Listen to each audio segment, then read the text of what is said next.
malaikat maut mendatanginya. Lalu ketika malaikat maut mau mencabut nyawanya Nabi Adam mengatakan, awalam yabqa min umri arba'una sanah. Bukankah usiaku masih tersisa 40 tahun? Nabi Adam lupa kalau umurnya yang 40 tahun itu sudah diberikan kepada Nabi Daud alaihissalam. Maka dijawab oleh malaikat maut, awalam tu'ti habnaka Daud. Bukankah engkau telah memberikannya kepada anakmu Daud? Nabi Adam membantah, lalu keturunannya juga membantah. Nabi Adam dibuat lupa dan keturunannya juga dibuat lupa. Nabi Adam salah dan keturunannya juga salah.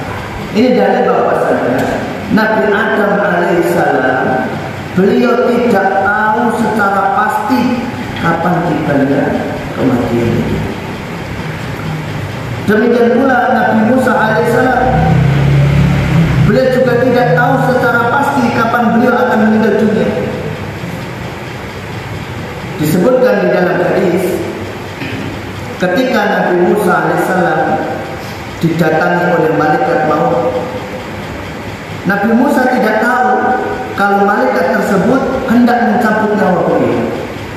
Di dalam sebuah hadis yang diriwayatkan oleh Imam Muslim, Rasulullah SAW bersabda, malaikat maut datang menemui Nabi Musa alaihissalam.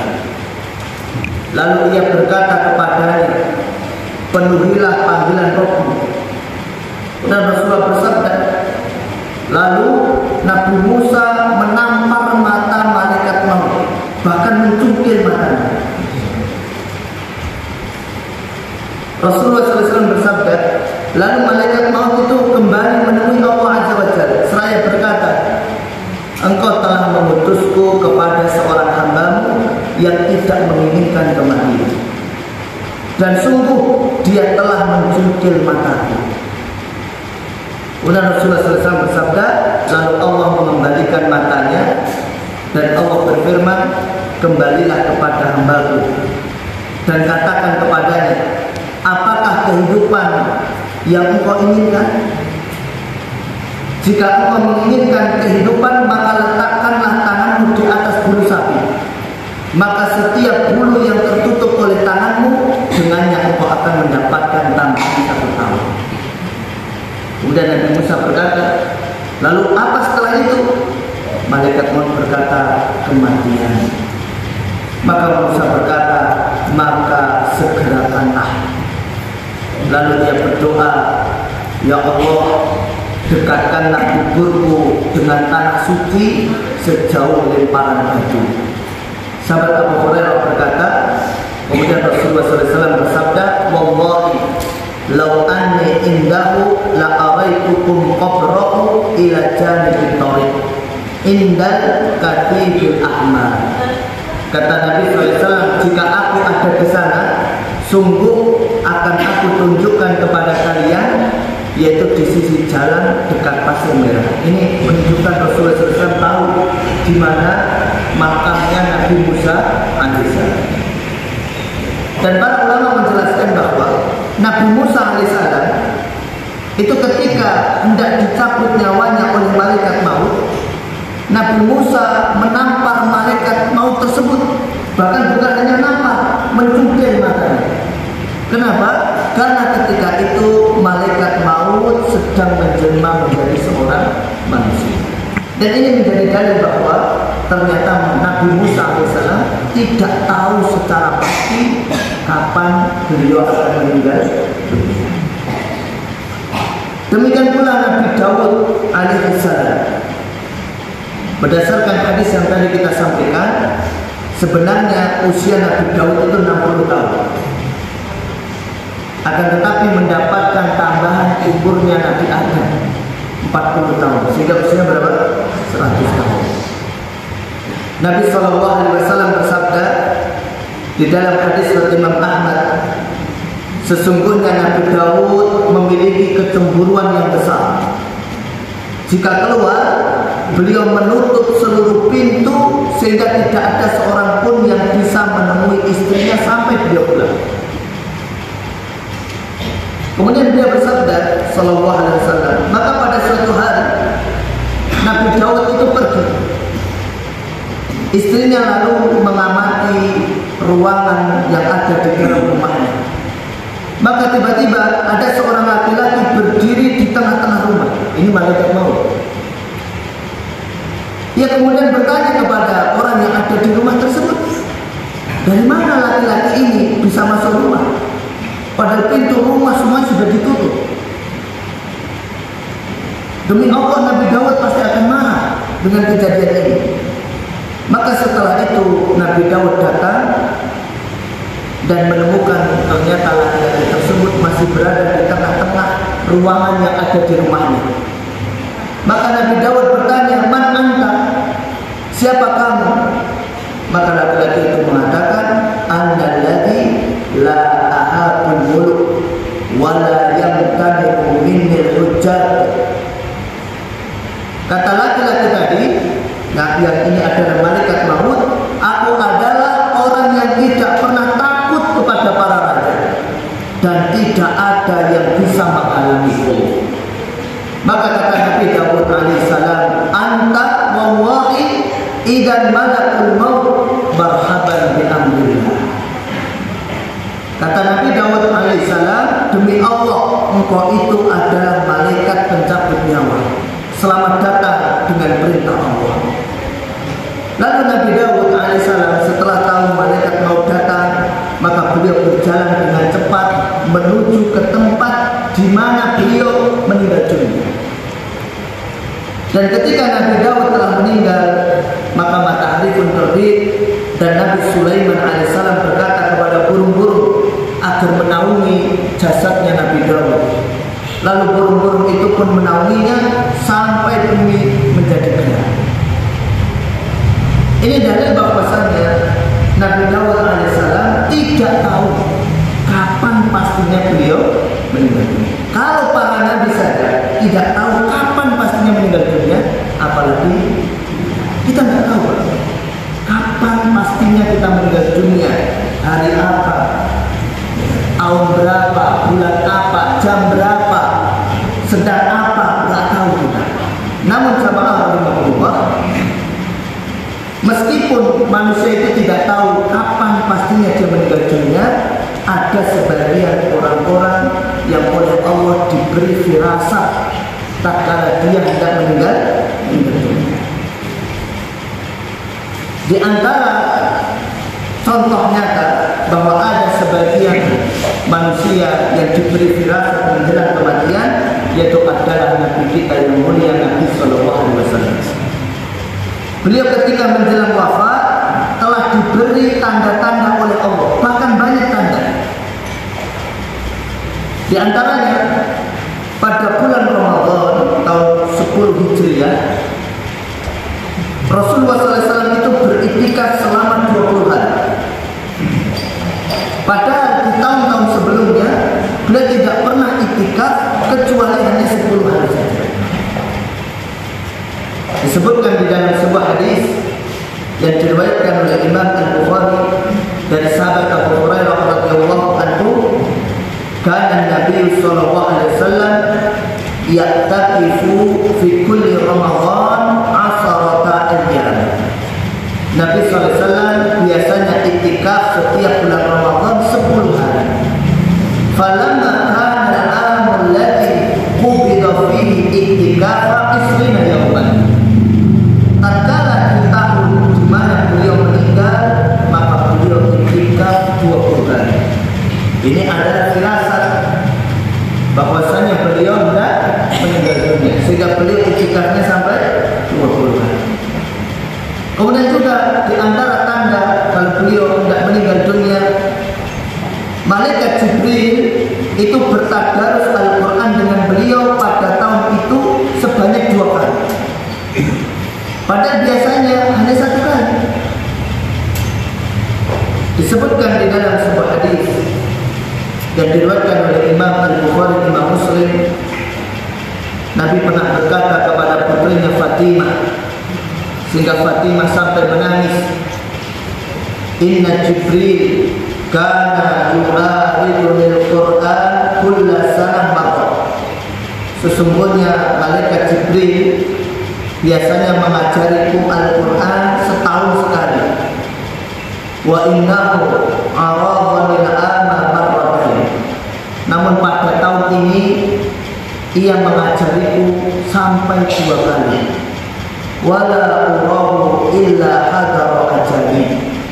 Menurutku ini adalah tanda bahwa ajalku sudah dekat. Rasulullah SAW sudah punya firasat bahwa beliau sudah meninggal dunia. Wa innaki awwalu ahli baiti lahaqun. Dan engkau Fatimah adalah orang dari ahli baitku yang pertama menyusul. Dan benar, Fatimah adalah orang yang pertama kali meninggal dunia dari kalangan keluarga beliau setelah beliau meninggal. Demikian pula pada haji wada, haji perpisahan, beliau bersabda pada saat melempar jumrah Aqabah, sebagaimana dalam hadis riwayat Imam Muslim, "Lita'khudhu manasikakum." Hendaklah kalian mengambil manasik haji kalian dariku. Fa inni la adri la'alli la uhajju ba'da hajjati hadhihi. Karena sesungguhnya aku tidak tahu apakah aku akan berhaji lagi setelah hajiku ini. Ini petanda bahwasanya beliau hendak meninggal dunia. Dan jamaah rahimakumullah, tentang firasat menjelang kematian ini juga dialami oleh para sahabat. Para sahabat juga mengalami hal yang demikian. Sebagaimana disebutkan dalam sebuah riwayat hadis dari Imam Bukhari, Jabir bin Abdullah berkata, "Lamma hadara Uhud da'ani abi min al-lail." Ketika tiba perang Uhud, ayahku memanggilku di malam harinya. Faqal, kemudian berkata, "Ma urani illa maqtulan fi awal ma yuqtalu min ashabin Nabi sallallahu alaihi wasallam." Saya kok merasa besok itu aku termasuk orang-orang yang pertama kali terbunuh dari para sahabat Nabi. Fa asbahna fa kana awal qatil. Maka di pagi harinya ayahku itu benar-benar termasuk orang yang pertama kali terbunuh. Ini firasat. Jadi sahabat ini sudah merasa bahwa besok dia akan terbunuh di medan perang, bahkan termasuk orang-orang yang terbunuh di awal-awal peperangan. Dan terjadi. Bahkan ada seorang ustaz yang bercerita bahwa dia kenal dengan seorang takmir masjid yang mana pada suatu malam dia kumpulkan anak-anak semuanya. Anaknya dikumpulkan di rumahnya. Kemudian si takmir masjid ini memberikan nasihat kepada anak-anaknya. Di antara nasihat kepada anak-anaknya agar anak-anaknya itu hidupnya lebih sabar, karena ayahnya itu akan melakukan perjalanan jauh. Jadi dia ngomong sama anak-anak, "Wahai anak-anakku, kalian yang sabar ya, karena saya akan melakukan perjalanan yang jauh." Dan anak-anaknya nggak paham apa yang dimaksud oleh ayahnya tersebut. Dan ternyata esok harinya si ayah tersebut, si takmir masjid tersebut meninggal dunia. Ini adalah firasat. Dan terkadang kita sering di masyarakat kita ada orang-orang yang menjelang kematian dia sudah mengucapkan perkataan-perkataan yang itu merupakan tanda-tanda kalau dia akan meninggal dunia. Namun sekali lagi jamaah rahimakumullah, tidak semua orang mempunyai firasat yang demikian. Bahkan ada orang yang dia itu keluar rumah tidak terbesit meskipun 1% kalau dia akan meninggal dunia, ternyata dia mengalami kecelakaan dan meninggal dunia. Baik. Sekarang kita bahas jamaah rahimakumullah, yaitu tentang sakaratul maut. Apa itu sakaratul maut? Sakaratul maut adalah kondisi yang dialami oleh seseorang ketika akan meninggal dunia, berupa kepayahan dan kesulitan. Jadi ketika orang itu hendak meninggal dunia, dia mengalami yang namanya sakaratul yaitu sebuah kondisi di mana dia merasa kesulitan, merasa kesakitan, merasa payah. Dan bahkan orang yang sakaratul maut itu kondisinya setengah sadar, antara sadar dengan tidak. Dan sakaratul maut ini dialami oleh semua orang, bahkan dialami oleh Nabi kita yang mulia, Nabi Muhammad SAW. Nabi Muhammad SAW ketika hendak meninggal dunia, beliau mengalami sakaratul maut, yaitu berupa panas yang sangat tinggi.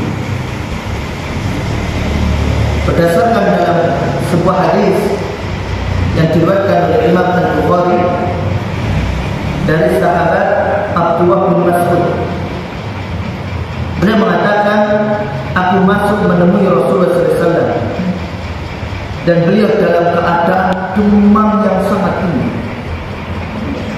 Lalu aku berkata, wahai Rasulullah, sungguh engkau mengalami demam yang sangat berat. Maka Rasulullah SAW mengatakan, ajal, benar, ini sungguh aku mengalami demam sebagaimana demam yang dialami oleh dua orang dari kalian. Jadi kalau ada orang demam mungkin sampai mencapai 40 derajat Celcius, maka Rasulullah SAW 2 kali lipat lagi. Kita tidak bisa membayangkan betapa panas yang dihadapi oleh Nabi SAW. Bahkan disebutkan dalam riwayat, seorang sahabat itu ketika memegang selimutnya Nabi, itu panasnya sampai terasa ke selimut beliau, menunjukkan bahwasanya beliau demamnya sangat tinggi. Disebutkan di dalam hadis yang diriwayatkan oleh Imam Al-Bukhari, Ibunda Aisyah radhiyallahu anha mengatakan, inna Rasulullah sallallahu alaihi wasallam kana baina yaday raqwatun faja'ala yadhilu yadayhi fil ma' fayamsahu bihi ma wajhah. Sungguh di hadapan Rasulullah SAW itu ada bejana kecil yang berisi air. Beliau memasukkan kedua tangannya ke dalam air itu, lalu mengusapkan ke wajah beliau. Saking panas banget. Jadi adalah bentuk sakaratul maut beliau. Wa yaqul, dan Nabi SAW mengatakan, la ilaha illallah, tidak ada Tuhan yang berhak disembah kecuali Allah. Inna lil maut sakarat, sesungguhnya kematian itu ada sakaratnya. Thumma nasaba yadahu faja'ala yaqul fi rafiqil a'la. Kemudian beliau menunjuk ke atas seraya bersabda, bersama ar-rafiqul a'la, yaitu maksudnya bersama para nabi yang ada di surga yang paling tinggi. Dan jamaah rahimahullah, ketika Rasulullah SAW hendak meninggal dunia, beliau diberikan pilihan oleh Allah antara tetap hidup di dunia atau memilih berada di sisi Allah. Dan demikian para nabi dan rasul seluruhnya demikian, dikasih pilihan mau tetap hidup atau meninggal. Nah, kita nggak ada pilihan itu. Ketika malaikat maut datang ke jenazah, nggak ada pilihan, Pak, masih mau hidup 20 tahun atau mati. Karena kalau kita ditawari kayak gitu, ya kita pilih hidup lagi.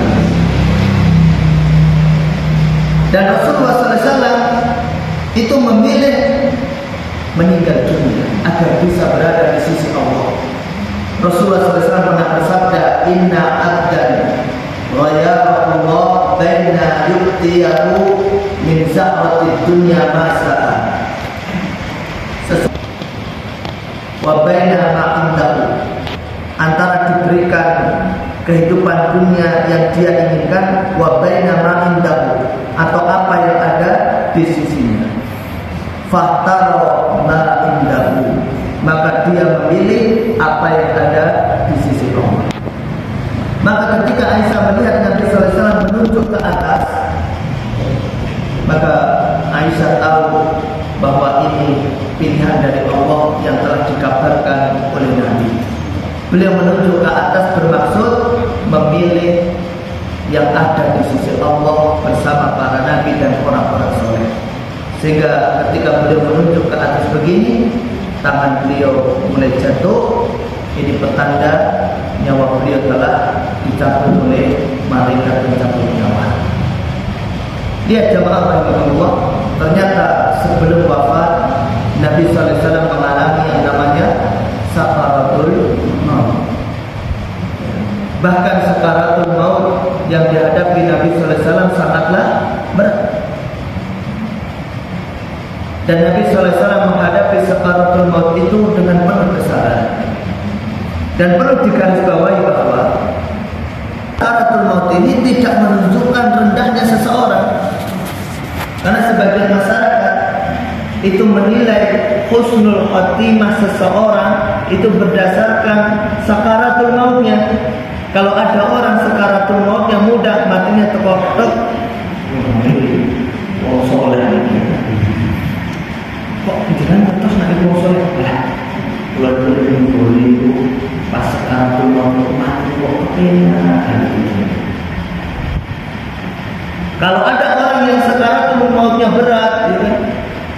Mungkin sampai menggigit atau mungkin sampai meronta-ronta,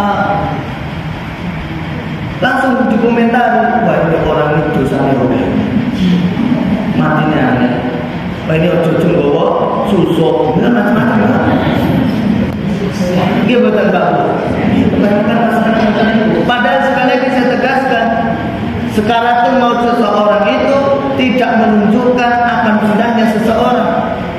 Bahkan sakaratul maut itu kalau berat dan dihadapi dengan sabar akan melebur dosa.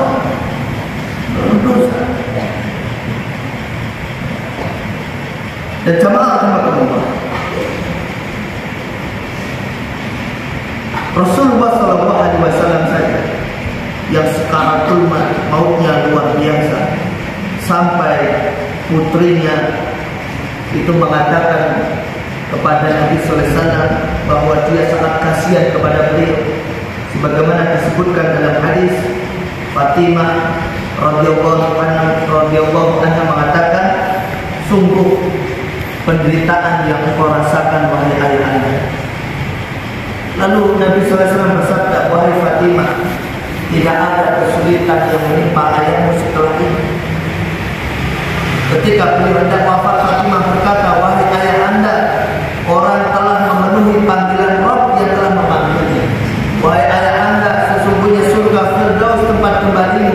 Wahai ayahanda, kepada Jibril kami kabarkan tentang wafat. Ini menunjukkan bahwasanya Fatimah ini ketika melihat sakaratul mautnya Rasulullah SAW sampai kasihan, karena sampai beratnya sakaratul maut yang dihadapi oleh Nabi SAW. Nabi SAW merasakan kesakitan yang luar biasa pas sakaratul maut. Namun Rasulullah SAW sabar. Bahkan Rasulullah SAW sampai bisa menenangkan putrinya dengan mengatakan, ini ujian terakhir bagi saya. Setelah ini ayah tidak merasakan kesakitan. Ini kondisi Nabi. Dan kita semuanya ini yang hadir di masjid ini, suatu saat nanti akan merasakan ini. Sakaratul.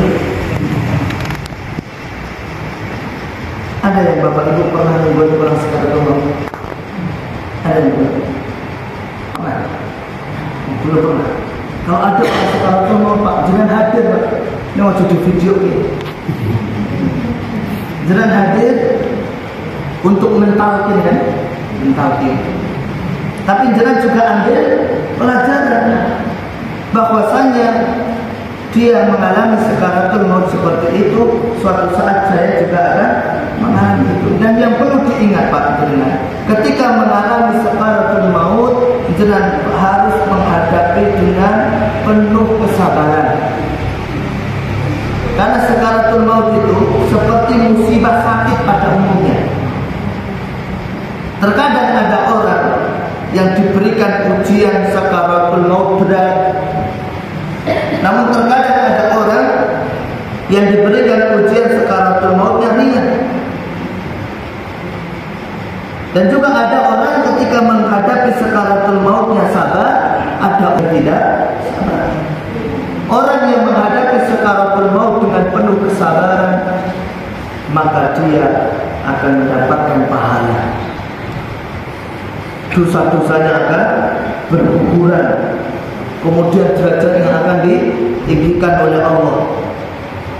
Maka perlu diingat jamaah rahimakumullah, kalau ada orang yang sedang sakaratul maut, jangan juga nasihati agar untuk sabar. Karena bisa jadi Pak, sakaratul maut itu bisa 1 jam 2 jam Pak, bahkan bisa sampai 1 hari Pak. Jadi sakaratul maut itu bukan hanya sekedar 1 detik 2 detik enggak Pak, lama bisa jadi Pak. Oleh karena perlu yang namanya kesabaran.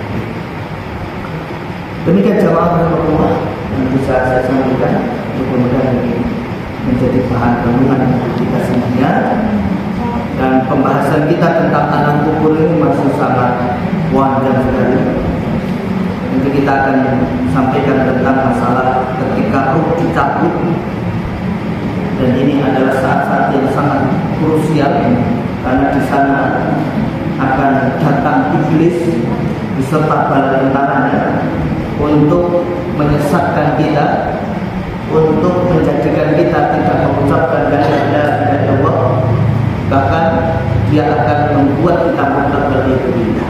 Dan kita akan sampaikan juga bagaimana perjalanan ruh setelah kematian dan seterusnya sampai pembahasan alam kubur ini selesai. Mudah-mudahan apa yang kita sampaikan bermanfaat, dan waktu yang bersisa kalau ada yang mau bertanya dan berdiskusi, monggo kula persilakan. Waalaikumsalam. Terkait dengan sakaratul maut. Sekarang kan ada teknologi kedokteran yang canggih.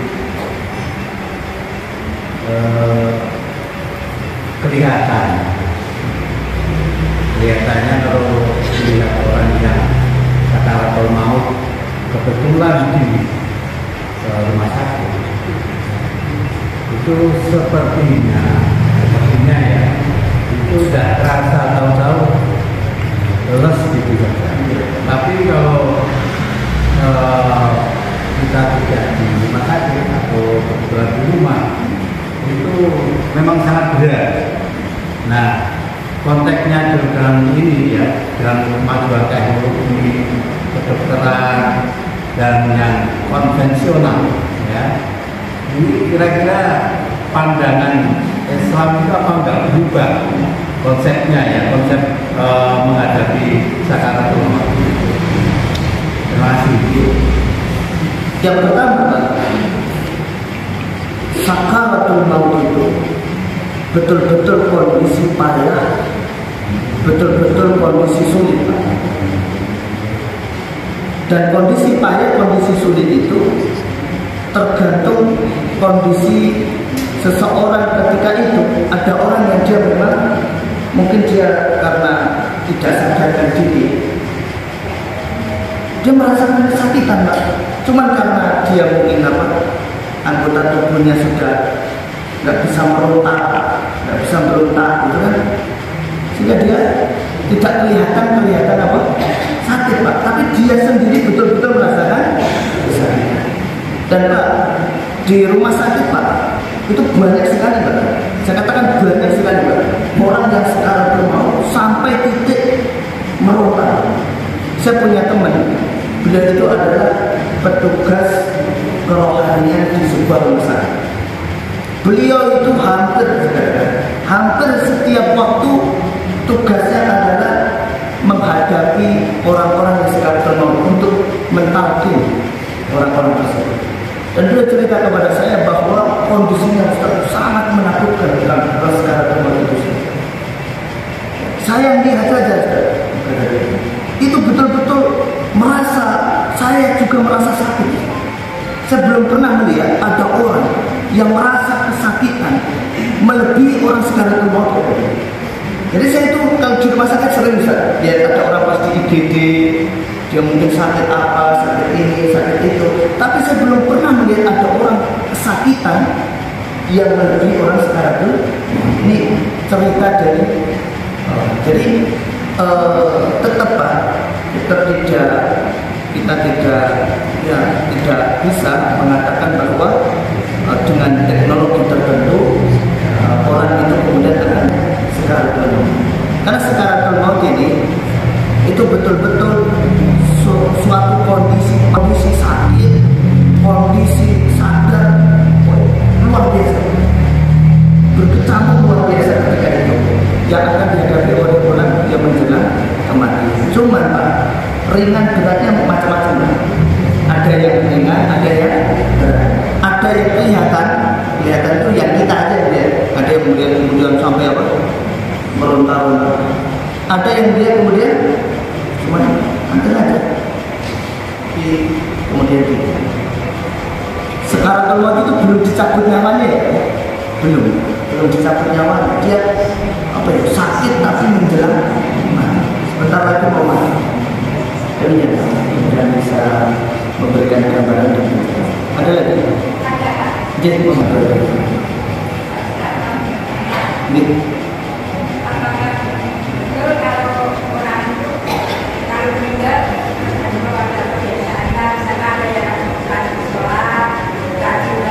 Atau ada yang nanti dia meninggal di depan seperti itu, betul nggak Bapak?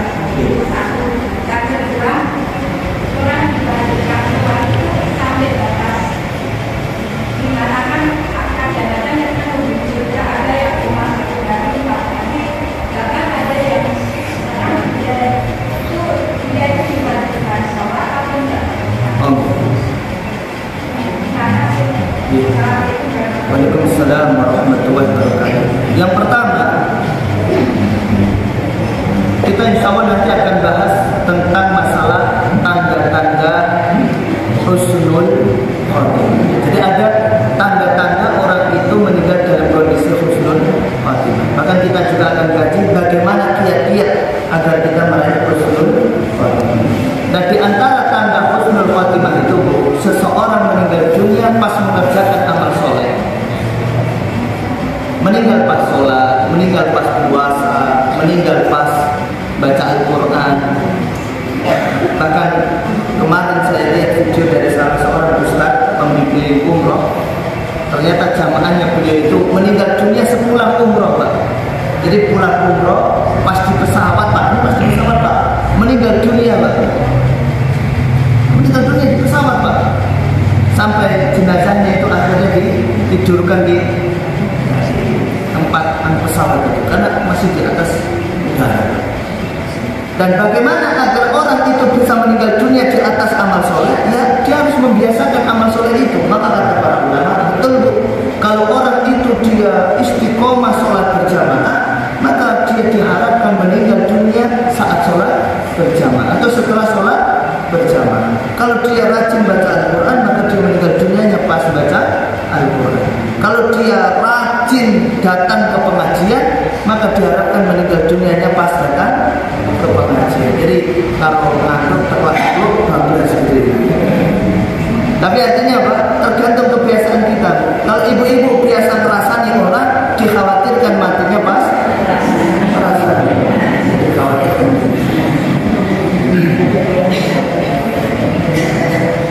Itu pertanyaan yang pertama.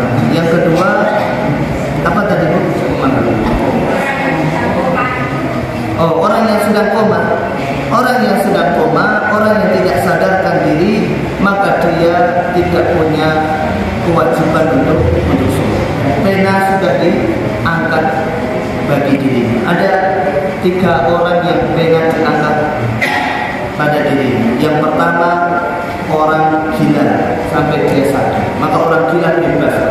Mau suka sholat, mau zina, mau membunuh, bebas Pak, nggak dapat dosa. Jadi kalau orang itu pengen bebas, tak jadilah orang bebas.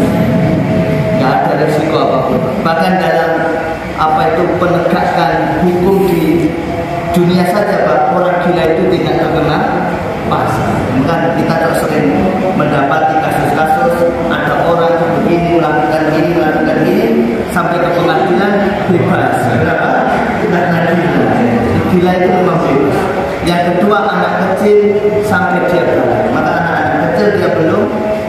dicatat Pak, belum terkena hisab, belum terkena beban syariat. Yang ketiga orang yang tidur sampai dia maka orang tidur itu Pak, dia tidak ditulis dosa, tidak tertulis dia mau orang tidur misalnya dia pas mulai tiba-tiba mantem bojone kan tidak dosa karena dia tidak sadar. Ada pas tidur lindur nyekik bojone kan, iya ini enggak dosa karena pas tidur ini kebangetan. Demikian pula orang yang koma, kan koma juga demikian. Waalaikumsalam. Ustaz, saya mau tanya, apakah orang yang meninggal dunia suruh khotimah apakah bisa masuk surga? Orang yang meninggal dunia su'ul khatimah apakah masuk surga? Dirinci Pak. Yang pertama, kalau meninggal dunia su'ul khatimah dalam kondisi dia musyrik, dalam kondisi dia kafir, jadi dia mati dalam kondisi kafir, mati dalam kondisi musyrik, ini mati su'ul khatimah, maka dia kekal di neraka, nggak pernah bisa masuk surga. Tapi kalau dia meninggal dunianya dalam kondisi statusnya musyrik, tapi mungkin dia mati pas berzina, mati dalam kondisi habis minum khamr, ya. Tapi dia statusnya masih muslim, maka dia tetap bisa masuk surga. Namun dia terancam diadab di alam kubur, terancam diadab di neraka. Dan kita berusaha Bapak Ibu yang paling pokok menjaga tauhid, menjaga akidah. Ini yang paling penting. Jangan sampai akidah atau tauhid kita batal, Pak. Karena sebagaimana wudhu itu bisa batal, keislaman kita juga bisa batal. Tauhid kita bisa batal. Di antara perkara yang membatalkan tauhid, membatalkan Islam adalah syirik, Pak. Adalah syirik.